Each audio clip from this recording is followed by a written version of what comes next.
ಆತ್ಮೀಯ ಶಿಕ್ಷಕರೇ ಹಾಗೂ ಪ್ರೀತಿಯ ವಿದ್ಯಾರ್ಥಿಗಳೇ, ಇಂದು ಈ ಪಾಠದ ಪರಿಚಯವನ್ನು ಮಾಡಿಕೊಳ್ಳೋಣ. ಸವಿಗನ್ನಡ, ಪ್ರಥಮ ಭಾಷೆ, ತರಗತಿ 1, ವಿಷಯ ಕನ್ನಡ, 2ನೇ ಪಾಠ ಸಹಕಾರ. ಇನ್ನು ಏಕೆ ತಡ, ಬನ್ನಿ ಪಾಠವನ್ನು ವೀಕ್ಷಿಸೋಣ. ನಿಮ್ಮ ಅಭಿಪ್ರಾಯಗಳನ್ನು ತಪ್ಪದೆ ತಿಳಿಸುವುದು. ಒಂದು ಊರು. ಆ ಊರಿನ ಹೆಸರು ಮಲ್ಲಿಗೆ ಹಳ್ಳಿ. ಆ ಹಳ್ಳಿಯಲ್ಲಿ ಒಂದು ತೋಟವಿತ್ತು.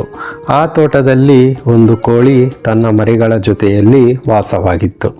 ಅದೇ ತೋಟದಲ್ಲಿ ಗುಬ್ಬಚ್ಚಿ ಮತ್ತು ಪಾರಿವಾಳಗಳು ವಾಸವಾಗಿದ್ದವು.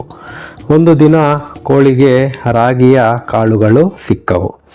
ರಾಗಿಯನ್ನು ಹೊಲದಲ್ಲಿ ಬಿತ್ತಿದರೆ ತುಂಬ ರಾಗಿ ಸಿಗುತ್ತದೆ ಎಂದು ಕೋಳಿಗೆ ಅನಿಸಿತು. ಕೋಳಿ ರಾಗಿಯನ್ನು ಬಿತ್ತಲು ಗುಬ್ಬಚ್ಚಿಯ ಸಹಾಯ ಕೇಳಿತು. ಗುಬ್ಬಚ್ಚಿ ನನ್ನಿಂದ ಆಗದು ಎಂದಿತು.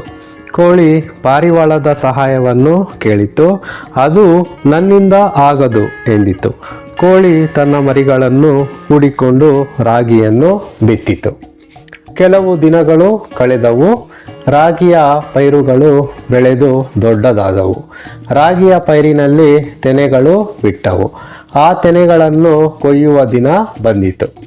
ಕೋಳಿ ರಾಗಿಯ ತೆನೆಗಳನ್ನು ಕೊಯ್ಯಲು ಗುಬ್ಬಚ್ಚಿಯ ಸಹಾಯ ಕೇಳಿತು. ಗುಬ್ಬಚ್ಚಿ ನನ್ನಿಂದ ಆಗದು ಎಂದಿತು. ಕೋಳಿ ಪಾರಿವಾಳದ ಸಹಾಯವನ್ನು ಕೇಳಿತು. ಅದು ನನ್ನಿಂದ ಆಗದು ಎಂದಿತು.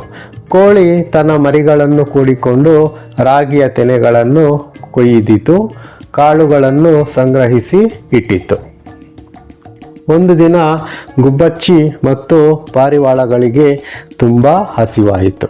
ಅವು ಕೋಳಿಯ ಬಳಿ ಬಂದು, ಅಕ್ಕ, ತಿನ್ನಲು ರಾಗಿ ಕೊಡು ಎಂದು ಕೇಳಿದವು. ಕೋಳಿ, ನೀವು ಬಿತ್ತಲು ಬರಲಿಲ್ಲ, ಕೊಯ್ಯಲು ಬರಲಿಲ್ಲ, ನಿಮಗೆ ಏಕೆ ರಾಗಿ ಕೊಡಲಿ ಎಂದು ಕೇಳಿತು.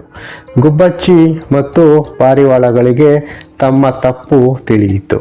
ಅವು ನಾಚಿ ತಲೆ ತಗ್ಗಿಸಿ ನಿಂತವು. ಕೋಳಿಗೆ ಅಯ್ಯೋ ಪಾಪ ಅನಿಸಿತು. ರಾಗಿಯನ್ನು ಕೊಟ್ಟಿತು.